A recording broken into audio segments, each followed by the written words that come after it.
All right, does look like Danny here is going to be on Sapphire Ruby, Instantaneous.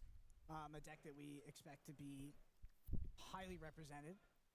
And Zan running it back with the Emerald Was, das ist doch... Steel, Ja, das ist Ruby Sapphire what I bestimmt. would say is probably the two best decks Diese in Grammatala the und game. How What are Far I your Go thoughts on und Eisblock I would agree deuten with noch you, stark darauf but hin. I do believe that there is an argument against that, right? Like, this is a metagame where, you know, if you want to have the conversation about the two best decks in the room, I think people can reasonably disagree with you at many, many, many different points.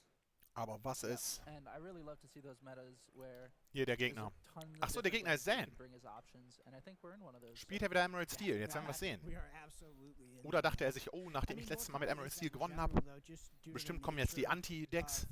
of, the way the game works and Das how ist echt immer you don't have interessant. multiple cards, you don't Gerade have this den big Geiser set ist es of generell cards immer that schon you bring interessant zu in, sehen, you was can alle Leute so swap out machen. in your deck. Nach Because jedem of so that, fetten Turnier. like, the best Aber bet gerade der for any Gewinner given selbst, tournament, like, there really is no clear-cut best manchmal bet. so, It ja is klar, ich metagame spiele immer noch das contextual, Gleiche. and you have to be ready for the Manchmal so, cards in the game jetzt to show spiele ich up. immer noch You basically have das to tailor Gleiche, your aber deck die und just die for that. Adjustments, so It's all about Counter-Adjustment, weil ich guessing, jetzt damit a large rechne, part dass of being successful in this game is der about Weg ein bisschen anders sein wird, jetzt nachdem andere Leute mein Deck gesehen haben. Aber teilweise natürlich auch so, oh ja, du hast gesehen, wie ich gewinne mit Stein, dann bringe ich beim nächsten Mal Schere, weil du bist bestimmt mit Papier im Rucksack unterwegs. Nee, da ist Emerald auf jeden Fall. Und Steel. Bisher das genauso aussehende Deck. Interessant. Dieses Matchup.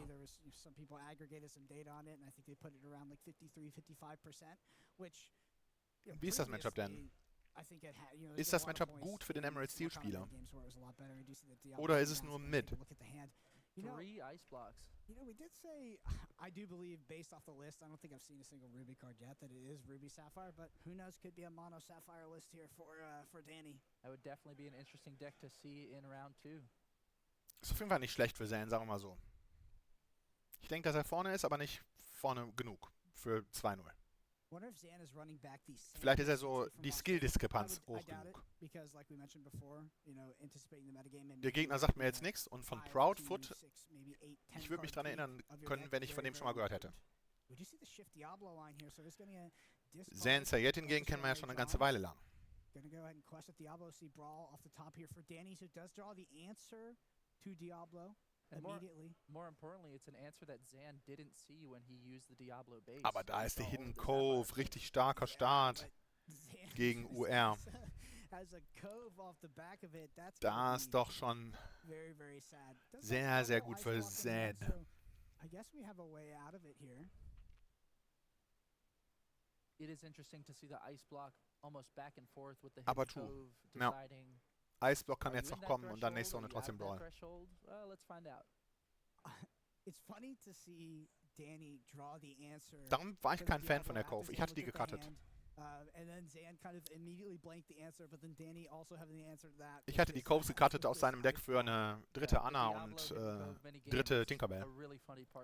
Im Nachhinein hätte ich aber auch noch die Musen gecuttet für noch, ja, entweder Rise of the Titans oder Quickie gegen halt die Locations. Ich finde random da einfach nichts zu haben, wo man einiges haben könnte. If you're Danny, what songs are you worried about being double sung here? Ja, boah, am Ende fände ich so eine Emerald Steel Liste ohne Discard mit stattdessen Clarabelle und mit And Then Along Came Zeus doch stärker, weil die einfach besser ist gegen Location. Dann hat man natürlich keine Prince John und auch keine Ursula wahrscheinlich. Ja, weird. Vielleicht trotzdem Ursula mit irgendwie anderen Songs noch. Was weiß ich, Strike a Good Match. Aber es ist weirdestens. Naja. Anyway, jetzt kommt Prince John und Doppel-Sun-Chill. Ja. Kräftig. Emerald Steel deck. Discard 2 cards, and Zan is gonna draw 2 cards for his troubles. So although Danny did have the answer, gets rid of one of the scariest threats that currently exists in this Lorcana metagame, which is that Shift Diablo, is still facing down a very threatening board.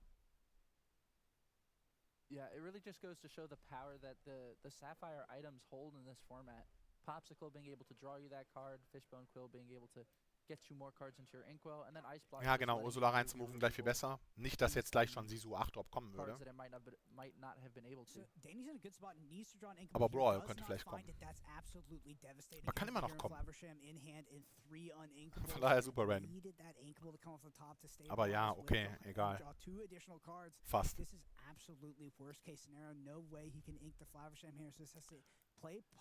Oh, Screw. Aber ich glaube, er hat vorhin doch auch Inkwell discarded. Yeah, and it goes to show that Diablo shift really just put in a lot of work, because that brawl that had to be used on the Diablo was maybe an ink that could have been used towards Hiram. Yeah, that's absolutely devastating to not find that inkable off the top. But that's the deal you make when you play something like Ruby Sapphire, which can play tons of uninkables. Ja, diese Tons of Uninkables machen sich normalerweise nicht so krass bemerkbar wie jetzt. Das ist echt schade für Danny, aber boah, wenn ich jetzt noch mal kurz sehen könnte, welche beiden Karten er vorhin abgeworfen hat in diesen Sudden Chill. Waren da nicht ein Inkable irgendwie dabei? Was ich super weird fände. Ich hätte for sure viel lieber Lucky Diamond so abgeworfen. Ja, ich müsste aber nochmal zurückgehen. And do we see it here? And we do. So Maui off the top, absolutely going to be inked. And we're going to see that Flavor Shame come down, target a Popsicle. We're going to draw 2 additional cards here for Danny. It's unfortunate because that Maui is very strong into a card like Hidden Code, being able to just make sure Zan does not get his cards out of that. Ja, mit diesem Sisu Daring Visitor wird er gleich nochmal den Diablo verbannen können, egal ob er sich in der Cove versteckt oder nicht. But is he potentially too far behind, because the Diablo was deployed on the back of that, and the Ursula obviously still exists on the field. Very, very scary. You know, access to double Ice Block. Ja, diesen Kartenvorteil, den Zan ihm da reingrindet mit all seinen Sachen, zieht er jetzt noch einen Sudden Chill. Oh, super, die We Don't Talk About Brunos. Leider kein Guy, der die singen kann, sonst wäre der Hiram jetzt schon weg. Aber der Hiram wird dann auch bald mal weg sein. Und cool, noch eine Karte ziehen mit Prince John. But it really puts in so much work when you have Prince John, and just almost always guarantees you, even if you don't, at least you get a card if your opponent has no cards in hand. Ja. Aber Danny kann schon noch jetzt gleich erstmal den Daring Visitor rauslassen und dann hoffentlich den 8-Drop von oben ziehen. Really? Jetzt wird er schon die Karten ziehen? Und Zan kriegt auch 2? Das finde ich ja total strange. Ich glaube, ich hätte vorher den Daring Visitor gemacht mit den beiden, mit dem einen Iceblock nur. Auf den Diablo. Was wollte er denn stattdessen ziehen? Es war super random, wie er Zan jetzt noch 2 Karten gegeben hat. Wollte er vielleicht einen Maui ziehen, um damit Prince John abzuarbeiten? Ich weiß es nicht. If you're Danny, are you brawling any card here? Well, you have to get rid of the Diablo. Like, you can't let an exotic Diablo. Ne, ich würde nichts brawlen, ich würde Sisu machen, Sisu 3-Drop.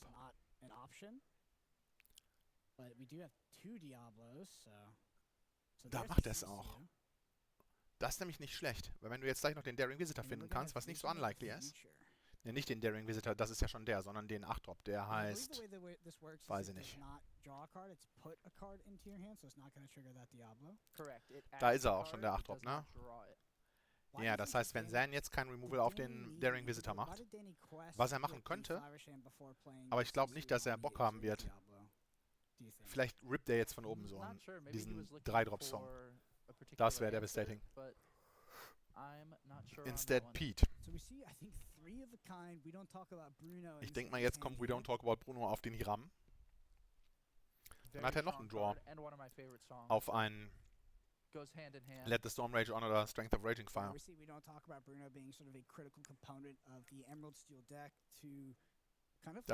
Er macht es auf den Sisu 3-Drop, dieser Zan, was ein Skiller. Er sieht schon so kommen, was sonst passieren würde. Er wird vielleicht den Hiram gleich einfach noch abarbeiten. Mit Ursula und Diablo. Stark gespielt von Zan, ja, man sieht, dass er ein Champion ist. Brawl ist abgearbeitet, Sisu kommt natürlich gleich wieder zurück. Und verbannt noch einen. Aber jetzt, denke ich, erstmal wird er noch Diablo in den Hidden Cove bewegen. Für 6 mit Diablo und Ursula challengen in den Hiram. Und dann noch Lore machen und Go. Jetzt wird er erstmal noch Er hat Quickie in seinem Deck. Skillig. Den hatte er letztens nicht. Vielleicht hat er selber mal die Musen gecuttet. Aber die Hidden Coves hat er noch. Und gegen Ruby Sapphire sind die auch stark. Und vorgesehen, vermute ich. Machen zwar auch so schon mal noch was. We're going to move the Prince John as well. We're going to quest for 2. And three lore here for Zan. Hidden Cove is definitely one of my favorite locations that we have. Ja, total weird, wie Danny vorhin die 2 Karten gezogen hat mit die Ram und dann am Ende trotzdem Daring Visitor gemacht hat auf den Ready Diablo. Man hätte natürlich auch vorher den targeten können, der schon exhausted gewesen ist. Ich weiß nicht genau, was er hat ziehen wollen. Vielleicht wirklich Maui, um dann den Prince John damit zu challengen noch, aber Zan, die 2 Karten zu geben? Only able to go to 6 ink as well. You know you're safe from Be Prepared if he is playing it. Did lose the brawl as well in that we don't talk about Bruno. Ja, jetzt kann er mit Sisu den Diablo wegmachen. Und dann kann er noch einen Sisu theoretisch ausspielen, um damit Ursula Tutor wegzumachen. Dann muss er allerdings Sorge haben, dass Sudden Chill aus der Ursula rauskommt, aus der 3-Drop Ursula rauskommt, um damit seinen Sisu 8-Drop zu diskarden. Aber wenn er jetzt... Ja, jetzt Zan sieht es natürlich auch kommen. Wir haben schon gesehen, dass er den Hiram nicht gebounced hat, sondern stattdessen diesen Sisu. Ah, da hat er hat Sudden Chill. Devastating. Ja, war viel besser als Hypnotize und Sudden Chill Sing mit Prince John und dann noch Strength of Raging Fire Sing mit Ursula auf die beiden Sisus. Jetzt in Wirklichkeit Let the Storm Rage on. Bam, bam. Yeah, whoop, there it is. Devastating. Er playt sogar zuerst. Jetzt gleich macht er bestimmt auch noch Sudden Chill. Aber er kann Sudden Chill auch so ausspielen für Ink. Theoretisch. Ja, Danny total defeated. 6 Ink, 0 Handkarten. Das ist der Spot.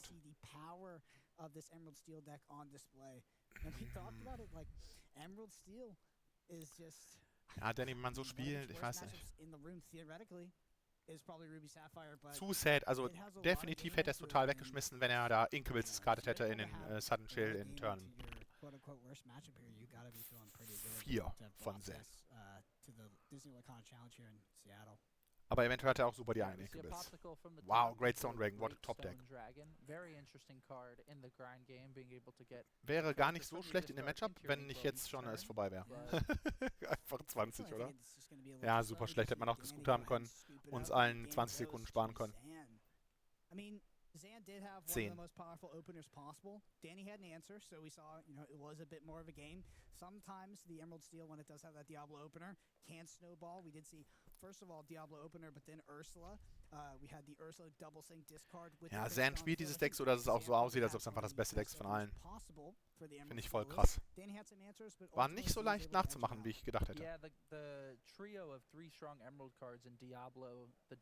Aber jetzt, Ruby Sapphire ist on the play, ne? Das dürfte das Game sein, was Zan angefangen hatte. Oder war es schon ein Game 2? Nee, jetzt kommt das Game 2.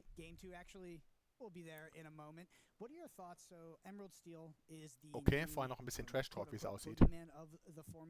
Do you think, I know you mentioned that you thought it was the best deck in the room. If you were looking to attend this tournament and you knew that Emerald Steel was going to be the most played deck, or you could reasonably expect it to be, what deck would you bring to target Emerald Steel if you were not given the option to play that deck yourself?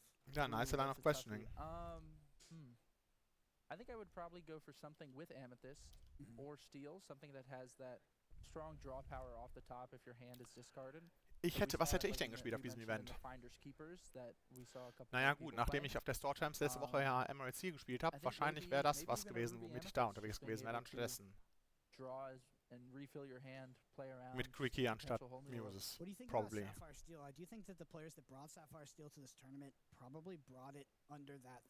Ich meine, jetzt ist zu spät. Die Sachen, die ich jetzt sage, jetzt hätte ich ja schon längst die Deckliste fertig haben müssen. But if you expect Emerald Steel Wobei, to hat man rise in überhaupt... Doch, popularity, man musste auf Papier I abgeben. don't think that the answer you go for is actually Ruby Sapphire. I think that if you feel confident in your other matchups, you can show up the rest of the metagame. Ja, ich frage mich, ob Sapphire nicht Steel might be a great pick. Emerald Yeah, and I Steel think that it's interesting that Ruby Sapphire, mit while allerdings it's pretty even nicht into Emerald diese Steel, being Discard able to have Engine, such a pretty strong sondern matchup against the rest of stattdessen the format, it really mit depends noch how you're Clarabelle expecting 7 Drop. the weekend to go. Whether you're gonna run into Wobei, Emerald dann Steel in tauscht all man these so Prince matchups, John Action gegen or whether Clarabelle you're 7 gonna run Drop into maybe Action. different choices. Und am I do think Ende the Sapphire Steel was a very heads-up pick for some players entering this tournament. It's a list that ist das auch you know, nicht so I'm toll. trying to remember how it performed in Vegas. Nein, I ich know it was highly hätte represented. Ruby It's Sapphire made gespielt top mit, 64, some people made some mit deep runs with it. Workshop But und ultimately, Queen when 3 we Drop. came away from that tournament, I don't think it Stimmt. was a Das super hätte ich nämlich impressive gerne gespielt auf den performance. Sword Champs. So Wir hatten nur being nicht able genug to Sisu 8 Drop. accurately predict this metagame Das and hätte ich take nämlich something like gedacht, Sapphire Steel to Seattle, wäre I think ein is very heads up. So nices with that, we're gonna Deck head in down diesem back to Feld. feature match to see Game 2 between Zan and Danny. Das ist echt cool gewesen, dieser Item-Bild. Und Maurices Workshop ist halt sau stark. Der war damals nicht so stark, weil damals die Bucky-Decks, die hatten noch Aladdin 3 Drop in Stahl. Wegen seiner Floodbornness. Die haben sie inzwischen ja alle gecuttet.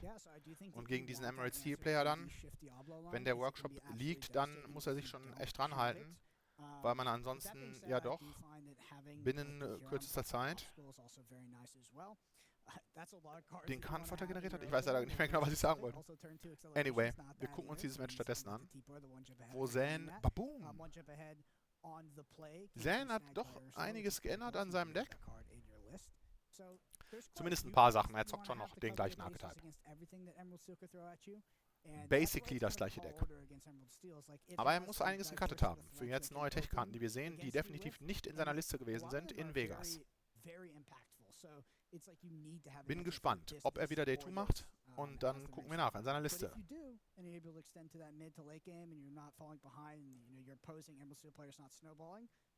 Die kriegen wir ja probably schon morgen früh.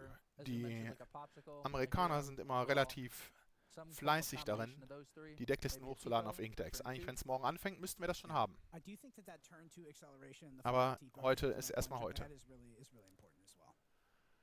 Diesen Great Stone Ring, ja, ich hätte ihn vielleicht auch einmal in meinem Deck oder so. In der Liste, die ich gepostet hatte, hatte ich den nicht.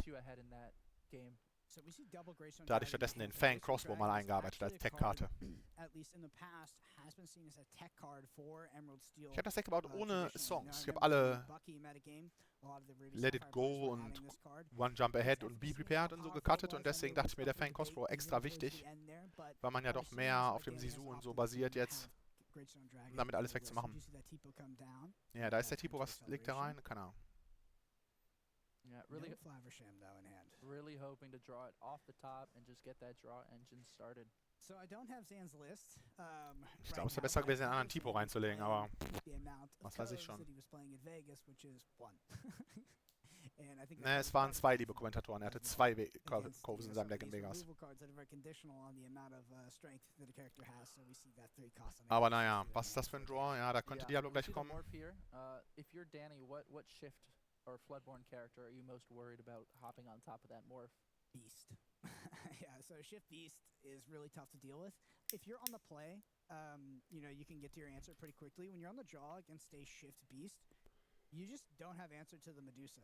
So I guess you can Ice Block plus Brawl, like if you have, you know, if you're this Ice... Ah ja, und deswegen wegen des Great Stone Dragon. Ein Lore. Ne, er macht einen Damage auf die Cove. Ne, er macht einen Lore. Die Cove kann man ja auch gut Marwin, deswegen da bin ich nicht so sicher, ob das jetzt besser gewesen wäre, da einen auf die Cove zu machen. Das wäre vielleicht ein Lore verschenkt gewesen, den man besser hätte gebrauchen können. Ich weiß nicht, ob man trotzdem die Cove hätte challengen sollen. Ja, jetzt kommt der Diablo. Wird er den Tipo gleich herausfordern? Ich fürchte nicht. Ich vermute nicht, wegen des Great Stone Dragon, den will man ihm ja nicht for free in den Ablagestapel geben. Der Diablo wird bestimmt einen Lore machen. Der Diablo wird natürlich bestimmt gleich abgearbeitet sein. Ah ne, er wird in die Cove hineinmoven. Und dann safe sein gegen Iceblock und Sisu. It's interesting that you have to almost play to whether your opponent has Brawl or Sisu. And I think in this case, Zan is almost predicting his opponent has that Brawl. So moving the Diablo to the Cove might not be worth it. Yeah, it's actually so interesting. Noch ein Diablo, um den Gegner ordentlich zu überlasten, finde ich auch stark. I'm not sure how ink efficient it would have been, but in the context of only Sisu being in hand, pretty decent, right? But in the context of Brawl being Ja, wenn Zan gewusst hätte, dass Danny den Sisu hat und keinen Brawl, dann... one ice block being on the field, it is much better to play out the double Diablo here because the Brawl would only be able to hit one of them, so super interesting. We see the Sisu come down, get rid of that non-exerted Diablo. Danny's probably not going to be drawing any other cards this turn, so seems reasonable there. Wird man jetzt noch ein Lore machen mit Tipo. So Zan does have access to that beast as well. Jetzt wird er doch nicht Angst haben, dass Diablo ihn abtauschen wird. Er hat ihn letzte Runde schon nicht abgetauscht. Ich denke mal, man wird den Tipo reindrücken für noch ein Lore. Shiftable Sisu in hand as a potential answer here, so I could find Inkable off the top and deploy that 8-cost Sisu. It is a very dangerous position for Danny to be in, though, having only one card in hand against the litany of discard cards that Zan is playing in his list. Yeah, I think it's a huge gamble, right? If you're Danny, you're probably more expecting to have that card discarded rather than not. Almost the reason we probably see two Great Stone Dragons, right? Wahrscheinlich Diablo 1 Inken auf jeden Fall. Get put in the discard and now you don't have to worry about. Seine Hand ist doch eigentlich gar nicht so spannend. Ist es etwa noch Dannys Turn? That's kind of your way of getting card advantage in this matchup because weil ansonsten würde ich doch jetzt relativ klar den Diablo Inken Prince John ausspielen. Diablo noch in die Cove moven, einen Lore machen und go. Oder Tipo abarbeiten und go. Ja, einen Lore machen und go ist besser. Weil ansonsten kriegt er einen Schaden von Tipo und kann dann, wenn Maui kommt und die Cove abarbeitet, rausgenommen werden vom Sisu. Er wird einen Lore machen bestimmt. Ja. Das ist das Stärkere. Lass den Tipo in Ruhe. Der kann nämlich umgekehrt nicht challengen in den Diablo. Deswegen, sonst könnte jetzt Maui kommen und Maui wäre auch gekommen. If I'm Danny here as we go into the 5th turn of Zan, I know we can see Zan's hand, but I would be kind of worried about that beast. I don't want Zan drawing a bunch more cards. Die Frage ist, ob man seinen Sisu jetzt einfach so Achso, nee, jetzt könnte man auch Sisu 8-Drop machen. Eigentlich voll gut. Ja, genau. Stark. Beide verbannt und dann auch noch für 6 auf die Cove, oder? Oder macht er 4 Lore? There's an Ich glaube, er macht interesting 4 world out there Lore. where you use Sisu and Tipo to clear the cove to ensure that that strength threshold is just never met again. But I don't disagree with questing with that Ich weiß 4 nicht, ob ich nicht lore auch lieber die early in the Cove game. abgearbeitet hätte. Yeah, and now Zan's just gonna make Danny Ich bin nicht so super überzeugt davon. Ja, Visions of the Top. Findet man da jetzt noch einen Hiram? Ist, was man ziehen will? Ich vermute. Yeah, I would have preferred to, top deck the Medusa at this point to get the 4/4 on the field and also 2-for-1 my opponent, but Brawl is going to be a reasonable answer here. Ja, im Zweifelsfall nimmt man ja jetzt Brawl. Was hat er denn jetzt genommen? See what Danny found off that Visions. So we do see the ice Brawl. It is the Brawl that we talked about. Brawl, very strong. Yep, so it does find the answer, and now Nicht schlecht. Danny, Aber Zan hat noch ein paar Sachen. Danny ist natürlich am Racen. Und Zan muss mal irgendwie... Aha, damit kann er ja schon mal den Sisu wegmachen jetzt. Wobei der natürlich potenziell einfach überlebt, weil er ja 2 Karten in einer ist. Big Sisu shift here. Definitely. This is a big 50-50 here. Alright, what's it gonna be? And it is the Sisu. Sometimes I just feel like Zan is the chosen one. Has that crazy opener in game 1. Aber jetzt kann man dafür nochmal den Great Stone Dragon aktivieren. Instead of the 3 cost. Because that really, that character was clocking Zan. So the more room Zan has to come back into this game, the worse it is for Danny. That being said, like we mentioned before, any sort of Sapphire deck that's showing up today, for the most part, der Great Stone Dragon macht echt Arbeit, ne? Danny hat dadurch jetzt schon genug Tinte, weil als wir gesehen haben in Spiel 1, da war das Spiel zu Ende. Und Danny hatte 6 Tinte und 0 Karten. Er hätte nicht mal wie Wert von oben ziehen können. An mindestens einer Stelle. Jetzt allerdings hat er genug an Karten. Um lecker von oben Tamatora, Sisu 8-Drop zu ziehen, alles mögliche. Und Sisu 8-Drop, ja, jetzt wird es ihn gleich noch in den Arm speisen, dass er nicht diesen Hidden Cove weggemacht hat. Wobei noch, solange da nur ein Charakter drin ist das nicht so toll wegen des Iceblock. Was finden wir jetzt bei den Hiram?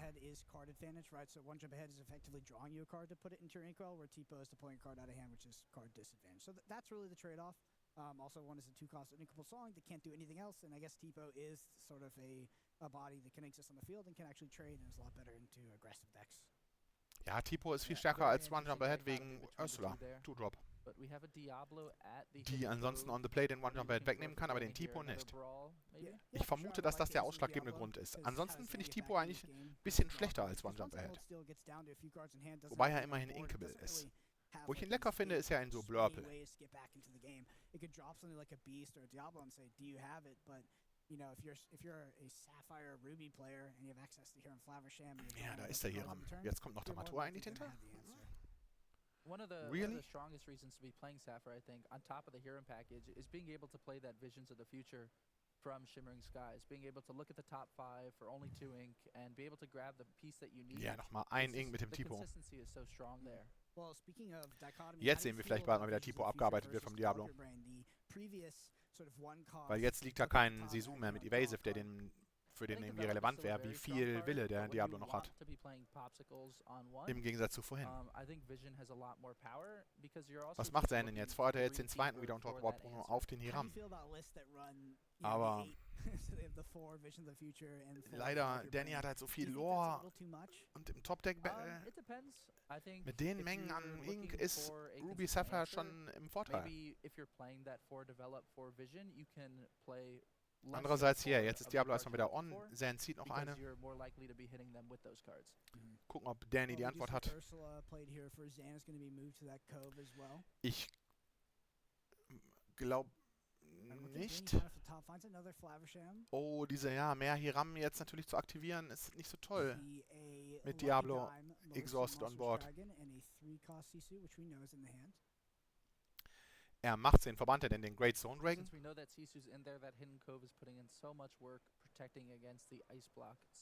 Den Eisblock hätte man vorher mal aktivieren müssen. Ah ja, er könnte die Maleficent rauslassen. How far ago, one of my favorite additions to Sapphire decks in Lorcana. Not the most recent addition, but hätte das nicht vorher schon machen können, um die 2 zu denyen? Achso, dafür hätte er den Hiram inken müssen und er wollte es nicht machen, oder was? Aber er hat doch jetzt Maleficent und... Oder ist das Be Prepared da ganz links? Es ist eventuell Be Prepared. Auf Ursula. Weil er Angst hat vor... Let the Storm Rage oder was? Ne, er hat noch einen. Er hätte wirklich das auch vorher machen können auf Diablo. Er hätte Zen so choken können. Zen hat jetzt wieder die fette Hand. Er war vorhin schon fast am Ende. Okay, so, you know, the targeting of the Ursula is very fortuitous with the top deck of Sudden Chill here. Ja, der Sudden Chill wäre sonst jetzt aus der Ursula natürlich rausgekommen und so nicht.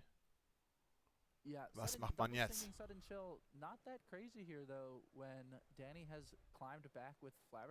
Er könnte theoretisch so Musen legen irgendwie, um dann mit dem Sudden Chill den Hiram zu bouncen. Ist nicht so toll. Alles ist nicht so toll, ne? Ist das Anna, die er da noch hat? Sieht so aus. I think that with Danny targeting, I mean, there's probably a lot of scenarios where it's correct to target the Ursula here, but targeting the Ursula instead of Diablo, I think telegraphs that he's going to win on the next turn. Yeah. It's like, yeah, you can draw a card on my turn, whatever, right? Like, it's not going to matter because I'm going to win. He's like, I don't want you to play something and let the storm. Ah, richtig. Danny hat noch den Lucky Dime und hat vor, damit nächste Runde Game schon zu machen. Er hat ja auch 9 Ink. Das heißt, wenn Zen da jetzt nichts wegmacht, ist es lethal. Zum Glück hat er den Diablo, kann damit einfach den Tipo wegmachen, dann ist es wieder nicht lethal. Danny 14 Lore, 4 on board, 18 und 2 vom Dime sind 20. Also Zen muss definitiv Tipo wegmachen. Noch besser natürlich Hiram, aber wird nicht so leicht sein wie Tipo. Tipo ist ja direkt weg für nur Exhaust Diablo. Aber es kommt Strength of Raging Fire für 1 und dann Anna mit Sicker, um Maleficent zu verbannen. Das kann man auch machen. Das zögert es noch ein bisschen länger hinaus. Aber das Problem ist, dass Danny jetzt trotzdem gleich einfach auf 16 gehen kann und dann auf 17 mit dem Lucky Dime und dann immer noch super in Striking Distance ist, dieses Spiel zu gewinnen auf dem Rücken des Lucky Dime. Und Zen hat keinen Removal für den Lucky Dime. Und wird deswegen wahrscheinlich gleich verloren haben. Anscheinend ist gerade ein bisschen der Stream eingefroren bei denen. Tja. Was meint ihr, ey?